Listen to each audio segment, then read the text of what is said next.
Hi, good morning. My name is Matt DiCarlo. I'm here to talk to you about textbook cost burden in social work students. So this is a project that I did with Dr. Carrie Vandergrift at the Radford University School of Social Work.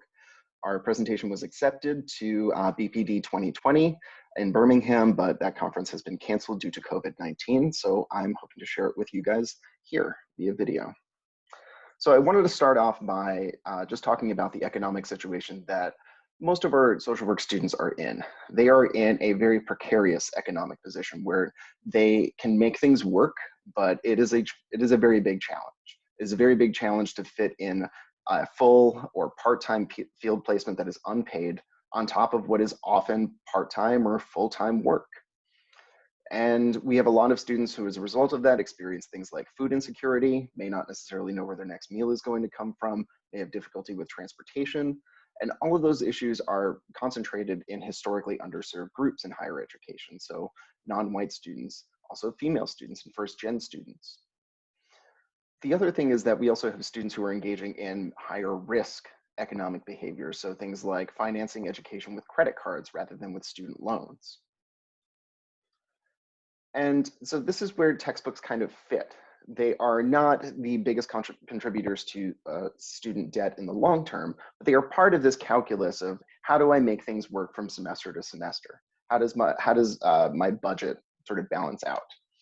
And textbook costs have increased quite a bit. They've gone up about 200% over the last 22 years. That is higher than tuition. That is a higher rate of inflation than housing or healthcare. And in order to afford textbooks, most students report needing to get a job. They report skipping meals, taking out loans, and taking fewer classes. So this is affecting students being able to graduate on time. This is affecting students who are unable to use their financial aid to fully cover the cost of their required textbooks. And the textbook market itself is pretty broken. This is something that, since faculties are the purchasing agents for their students, they need to understand. So 3 publishers own about 80% of the textbook market, and 2 of those publishers are merging, Cengage and McGraw-Hill. Where the publishers are going is really part of this transition from a print-first model to a digital-first model. And these digital editions come with a lot more restrictions. They are usually rentals. So that means that they are time limited. You can't keep a copy forever. You can't actually copy and paste from those digital editions many times because the content itself is copyrighted. You can't resell or buy from discount sellers. There's no such thing as a used access code to a textbook. The access code is a one-time use only thing. And textbook publishers are trying to integrate this into deals with universities or with departments where they will provide a lower cost rental edition, but in exchange will automatically bill students' accounts. So students would have to opt out of tacking this textbook fee onto their regular tuition and fees. So I think it's important to understand that even though textbooks have gone up quite a bit in terms of how much they cost, student spending on textbooks has actually gone down. And there are some good reasons for that. It might be that students are, buying from Amazon or buying from Chegg.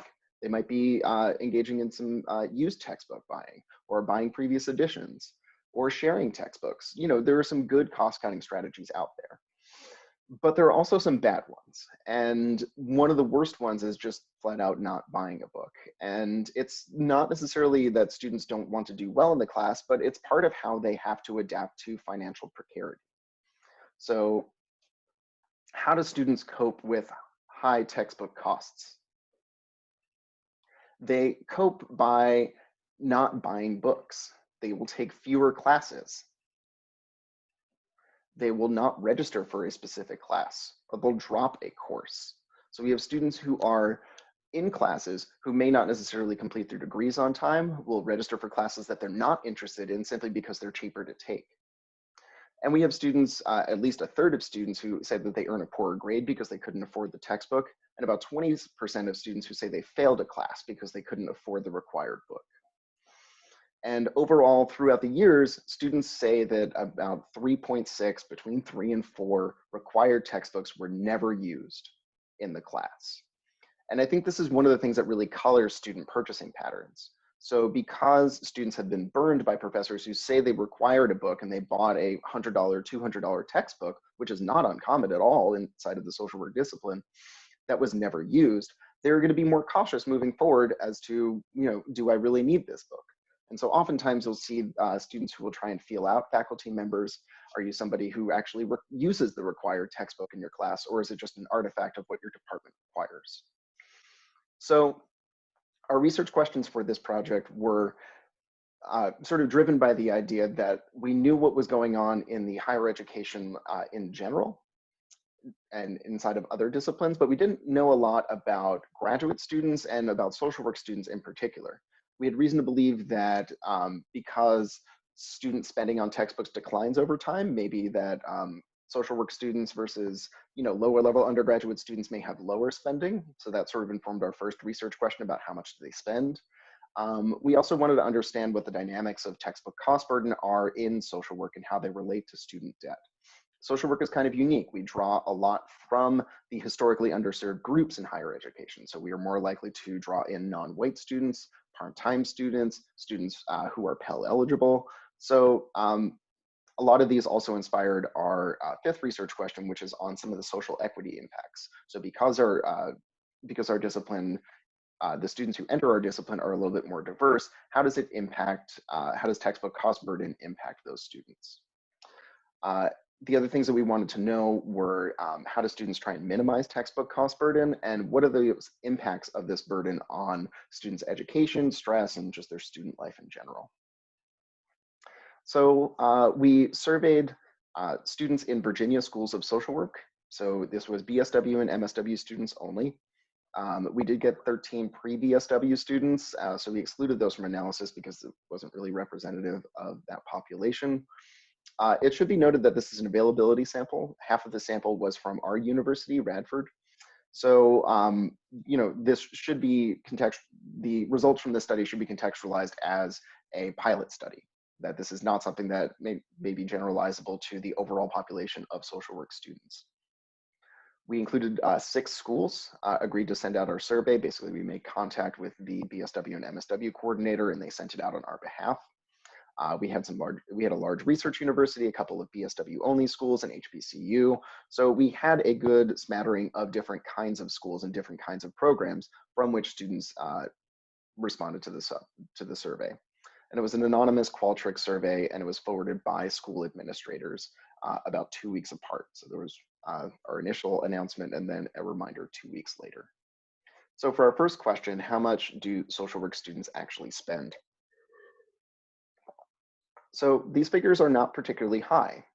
For BSWs, it's about $200 to $400 a year most often, and MSWs is a little higher, $300 to $500 a year. What we found, though, is over the course of the 2 years of an MSW program and the 4 years of a BSW program, students spent about the same. There were no differences in total amount spent over the degree program. So all MSWs also had to buy textbooks, whereas BSW students were more likely to say they didn't have to purchase an expensive textbook, and more likely to say that they had used no or low-cost resources in classes. BSW students were also much more likely to say that they bought more expensive textbooks. So MSW students were less likely to buy 4 or more expensive textbooks in a given semester. So the distribution here is pretty flat. There are clusters around like between 400 and 800, between 1,000 and 1,600, and between 2,000 and 2,200. There were no significant differences between BSW and MSWs. One of the things that we really found that was interesting is that students in the same program reported pretty widely differing amounts of textbooks they had to buy and the amount that they paid for those textbooks. So we really wanted to understand what textbook cost meant to students. So this was our section where we tried to conceptualize what textbook cost burden means. So I think part of it means that they are important to students.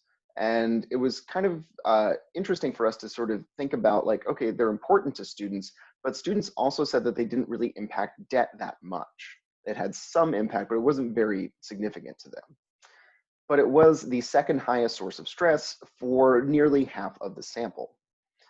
So there's definitely something going on. And I think the way that we thought about it is that textbook costs are immediate, whereas debt is long-term and lifelong. So financial aid for students doesn't really cover very much. It covered the entire cost of textbooks for less than 20% of the sample. And part of the structure of financial aid is refund checks come a couple weeks into the semester. This is particularly true for veterans. So because they come later in the semester, students genuinely can't get the resources on the first day of class. So they end up starting the semester at a pretty big deficit. When we ask students what do they want professors to know, this I think is a pretty representative quote. In the past week, I couldn't fill up my car with gas or buy groceries because I spent $500 in textbooks, and I still have one more I can't buy yet because I don't get paid till Friday. These social work books are wonderful and very useful, but I can't afford food right now because of them. So in looking at the qualitative responses from students, and students were pretty effusive in terms of what they wanted to share. They talked about the high cost of textbooks itself, that they are due right at the beginning of the semester all at once, so it's a rather large bill right at the beginning. That there's a cumulative effect across courses, that professors may think that their textbook costs are justified and not necessarily know that the other 4 or 5 classes that that student is taking also have expensive textbooks. That these things take away from groceries, rent, and other things that students need to take care of, especially during the beginning of the semester. Keeping in mind that students are balancing unpaid field work and often a full or part-time job in order to maintain groceries, rent, and other expenses, this can be a particular challenge. There's a lot of time and effort that's required to minimize and afford those textbook costs. So to go on Amazon, to go used, to evaluate the differences between editions, that takes time. And that is time that students have to spend that's not working, taking care of family stuff, or doing other things. Students also don't know whether the required textbooks they use will actually be used inside of class, and whether they will justify their cost. Students don't know that going into the semester, so there's a lot of uncertainty around, should I purchase this? Is it really needed? And that there is a potential grade penalty for not buying that textbook. What if you realize after the midterm, man, I really should have bought that textbook? Then you may have a lot of difficulty getting your grade back up to where it should have been. So given that this is how we conceptualize textbook cost burden, how do students try to alleviate it or try to minimize it? Most of our students, and particularly MSWs, buy from third-party vendors, places like Amazon, Chegg, and they'll rent books as well, although renting is a lot less common. One of the big themes from this is that MSW students tended to view what we think is viewed their textbooks as investments. So they were less likely to rent or pirate textbooks. They were much more likely to buy used or buy online. Um, about half of the sample had about 2 to 4 textbooks that they bought, but they did not use. And this was the sort of the most common outcome. There were very few people who said that they did not, that they used all of their textbooks. Social work classes tend to be better than other disciplines according to students in actually using the books, so that's good. And I think probably our biggest and our most salient piece of data is that most of our students delayed purchasing the book until after the first week of class. And they talked about that as, we don't know if this professor is really going to use the book, or if we can just get by listening to the lectures, because the lectures are just based on the book. So about a quarter of our sample frequently or very frequently didn't buy the textbook due to its high cost. Most of our sample reported not purchasing at least one required textbook, and over a third of the sample reported engaging in piracy, so taking pictures of another person's book. Somewhat less often, students required or reported that they downloaded PDFs of illegal PDFs of the textbooks. So how does it impact their lives? So because of high textbook costs, the social work students in our sample took on additional work. They also took on additional loans. They didn't see their family over breaks. They skipped meals. And they had negative opinions about higher ed. So one of the things that sort of surprised us is that there were really few academic impacts for our students, whereas the higher education literature in general talks about drop, failure, and withdrawal rates being important. That really wasn't a thing inside of our samples. Textbook costs weren't really impactful in that way. I think part of that might be students are already committed to the social work major, so they are going to buy the textbook anyway, but we don't necessarily know the reason why. The last question was really around social equity impacts. And I want to again caution, so as I said in the beginning, our sample is an availability sample. It's half from one school, half from these 5 other schools. So it's a pilot study. This is a pilot study within a pilot study. We allowed students to either provide their racial and demographic information, or they didn't, if they didn't want to do that, if they didn't want to do that because they didn't want to become they didn't want to give potentially identifying information, especially when they were talking about, I don't buy books for class or I pirate books, we allowed them to not do some of that stuff. So these findings are very tentative. Only about half of our sample provided the demographic information, so we're working from an N of about 80 here. There weren't also a lot of bivariate correlations that made sense. While we expected to find a lot of social equity impacts based on Pell eligibility, based on race, first generation status, I'm reporting here only the ones that we found to be significant, that may be useful for future study. So for African American students, they were more likely to use all of the textbooks that they bought. They were more likely to buy from the bookstore. And they were the only group that was more likely to get a lower grade due to textbook costs. So because the textbook was so expensive, they were more likely to report that they had gotten a lower grade. First generation students also said that they were the most likely group to have 6 or more unused textbooks. So that may mean some of these cost cutting strategies, these smart buying strategies, need to be integrated into our advising with first generation students. So again, the limitations here, it's a preliminary study, it's an availability sample with one university well overrepresented inside of the data. It was not a random sample.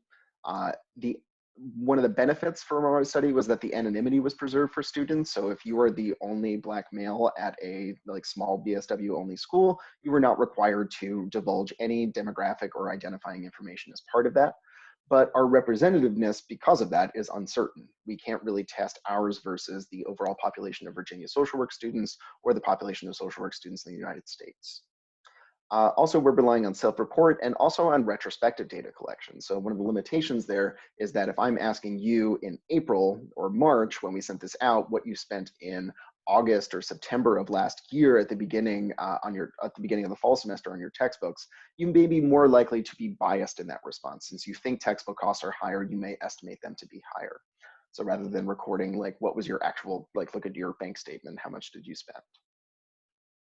So the implications for social work education of this study, I think, is if you are going to continue using commercial resources, try and make them more affordable. And there are very easy ways to do that. So one is to look at textbook costs as part of course redesign. When you're going up for reaccreditation, when you're adding new courses or taking away courses, just thinking about the cost of the textbook as part of that process. Whenever you're going through your normal design, redesign, syllabus refresh, whatever it is, think about textbook costs. Some other things that individual professors can do. You can list differences between your current and previous editions. So this way students can make intelligent decisions about whether they want to buy the old edition or what's new in the new edition. You can put a copy on library reserves, and this is particularly important for BSW students. MSW students, particularly in our program, which is more of a remote program, aren't going to be able to physically go to the library and read the book. But our BSW students are more likely to do that because they are more likely to live on campus. Another thing you can do is put the first week, 2 weeks, maybe 3 weeks of readings on the LMS platform. And you can ask the publisher for a copy. This is something that I did last semester because I knew we had a couple of students who were new to the program. They were in a new campus that we had just set up. So they were not used to buying textbooks on time. So I asked the publisher for the first couple of weeks and to put them on my LMS. They said, okay. I got unrestricted PDFs to do that. And it was just a way, even though I'm using commercial resources, to make them more affordable, more accessible, while students are waiting for financial aid refund checks and things like that. A little bit more work intensive is things like negotiating directly with publishers. So if you wanted to use only McGraw-Hill or only Cengage or only Sage resources, you can negotiate directly with them for lower costs in exchange for requiring them in your classes. Another option, and one that I would really suggest doing, is transitioning to free resources. So I want to give a big shout out to University of Houston Downtown, which has social works, at least as far as I'm aware, our first zero textbook cost BSW program. So BSW program, no student in that program has to buy a textbook. That means that they have transitioned to using free resources, open educational resources, or have established a textbook lending program where they are able to buy the textbook for students and it is already included in what they pay for. And these kind of course redesign efforts are generally supported by state level grants, by university level grants that are increasingly common. So just redesigning your class in those ways can be really impactful for students and make them more accessible. Other things you can do instead of using commercial resources are things like journal articles, reports, open educational resources, and just other free web resources. So the last thing I wanted to cover here is adapting or adopting open educational practices. And this is where I think we need to go. So while it may be a lot to ask you to create a version of a textbook and to share that out, you can definitely share out your assignments, your syllabi, your handouts, whatever it is that you create for your class.